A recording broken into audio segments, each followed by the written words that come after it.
महाराष्ट्र के कृषि राज्य मंत्री आशीष जायसवाल ने एल नीनो के संभावित प्रभाव को लेकर महत्वपूर्ण प्रतिक्रिया दी है। उन्होंने बताया कि एल नीनो के कारण राज्य के कृषि क्षेत्र पर पड़ने वाले प्रभावों को ध्यान में रखते हुए सरकार सतर्क हो गई है। इस संदर्भ में आज सह्याद्री गेस्ट हाउस में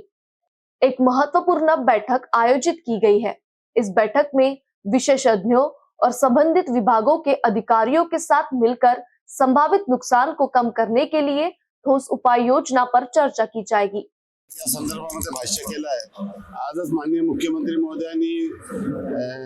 12 वाजता या संदर्भामध्ये जे काही याचे परिणाम होणार आहे आणि त्यामुळे जे कृषी क्षेत्रामध्ये आणि इतर सर्व क्षेत्रामध्ये जे संकट येण्याची शक्यता आहे त्यावर उपाययोजना करण्यासाठी त्याचा आढावा घेण्यासाठी बैठक घेतलेली आहे आणि त्यानंतरच विकसित महाराष्ट्राची बैठक आहे आणि संकट येत राहतात, परंतु या संकटाला सामना करण्यासाठी काय आवश्यक उपाययोजना करायला पाहिजे, काय कशा परिस्थिती उद्भवल्यानंतर आपल्याला काय काय त्या संदर्भामध्ये निर्णय घ्यावे लागतील त्या संदर्भामध्ये आज बैठक आहे आणि बैठक झाल्यानंतर मी आपल्याला